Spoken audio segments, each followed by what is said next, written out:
llama resonancia. ¿Alguna vez han visto a una cantante romper una copa con su voz? Eso es lo que quiero que vean. Pero antes he de advertirles que es muy difícil, incluso aunque tuvieran ustedes una voz tan magnífica como la mía. La copa debe ser de cristal y muy especial. Debe ser muy fina y delicada para que sea posible romperla. Y tiene que tener un tono puro, de forma que si le damos un golpecito suene ping y no zang. Bien, y si entienden un poquitín de copas de cristal, sabrán que eso puede resumirse en 2 palabras. Son carísimas. Así que fui al departamento de física y les dije, necesito que me compren una copa de vino muy cara. Respondieron, oiga, ¿por qué no beben los vasos de plástico como hacemos todos?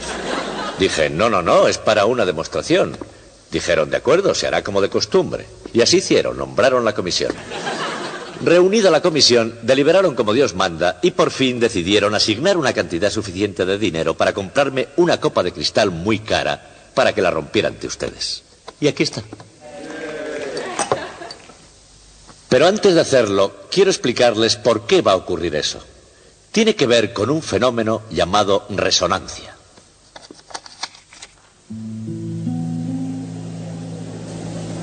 El 1 de julio de 1940, una delegación de ciudadanos se reunió en el estado de Washington.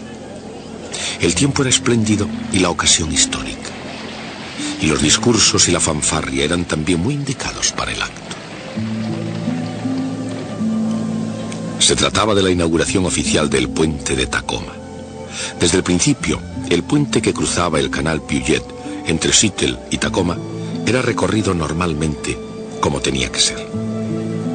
El puente de Tacoma era uno de los puentes colgantes más largos del mundo.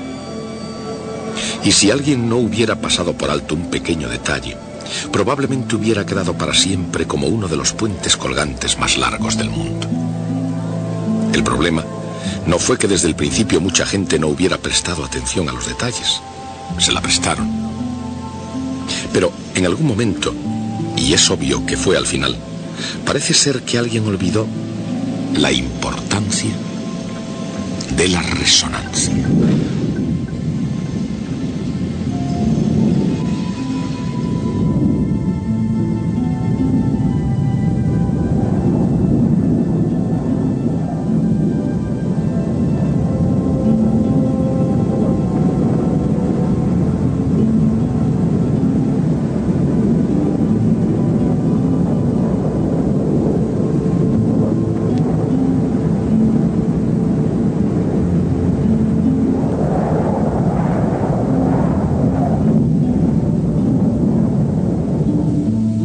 La resonancia.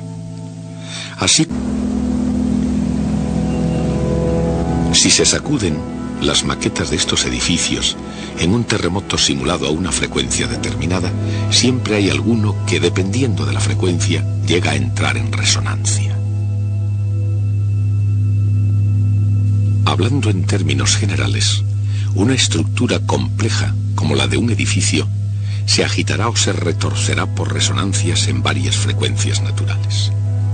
Los ingenieros pueden reducir las respuestas resonantes diseñando aislamiento y absorción de energía en el edificio, y ciñéndose estrictamente a las ordenanzas con respecto a los terremotos, una estructura tiene su modo de resistir y no ser arrancada de sus propios cimientos.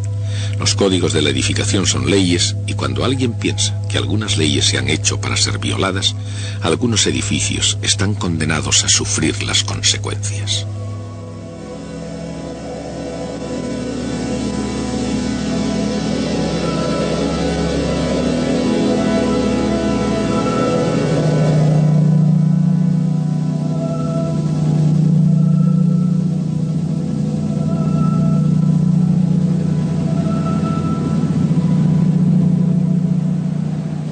Estos sonidos producidos por el viento que actúa sobre los cables son otro efecto de la resonancia. Esos cables cantan su canción vibrando en la frecuencia natural, porque para hacer una música más bien sencilla, la corriente de aire alrededor de un cable tenso crea unas formas más bien complejas. Realmente, quizá los hilos de teléfono solo cantan en cuentos de misterio, en ficción, donde su extraña lírica armoniza con los bramidos del viento. Pero si esos hilos del teléfono llegasen de hecho a cantar, su canción sería una composición del fenómeno de la resonancia y del viento eternamente presente.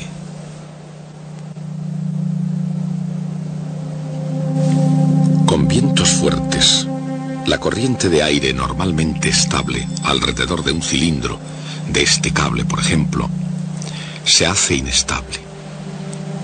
Cuando el viento intenta cerrar el hueco, en el lado del hilo, viento abajo, para impedir el vacío, comienzan a formarse remolinos.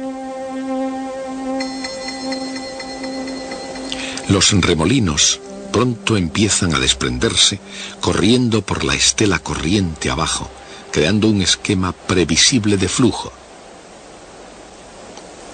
Cada vez que un remolino se desprende, da un ligero impulso al cable. A una cierta velocidad del viento, los remolinos comienzan a desprenderse del cable a una frecuencia resonante poniéndolo en movimiento. Este efecto recibe el nombre de arpa eólica. La habilidad que se necesitaría para afinar esas cuerdas nos fue transmitida desde los eolios, familias de la antigua Grecia que se establecieron en las costas de Asia Menor y sus proximidades. Pero la habilidad necesaria para tocar el arpa eólica viene de los mágicos dedos del viento cuando el aire sopla entre las cuerdas. El principio del arpa eólica, el fenómeno llamado resonancia, explica la dramática canción de los cables al viento.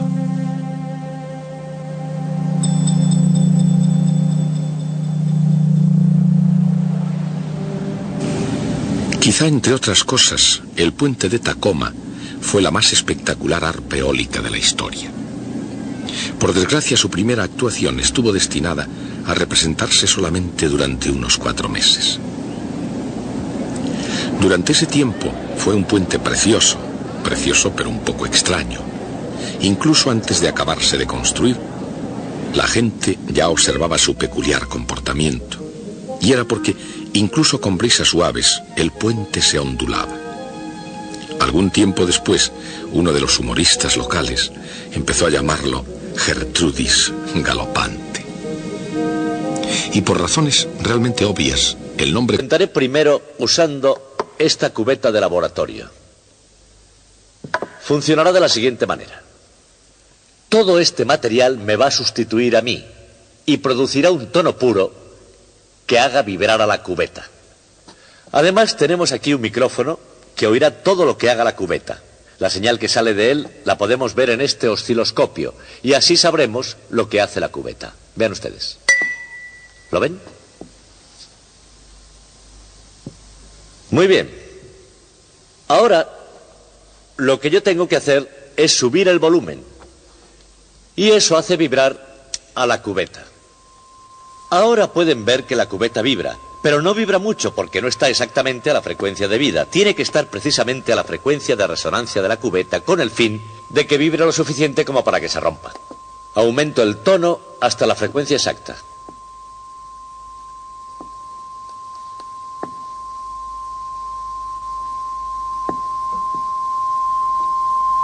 Este es, justamente ahí. Este es. ¿De acuerdo? Ahora todo lo que tengo que hacer es elevar el volumen a tope y la cubeta se romperá. ¿De acuerdo? A los alumnos de las primeras filas les sangrarán los oídos, pero no se preocupen, no es nada serio. ¿Estamos listos? Vamos allá.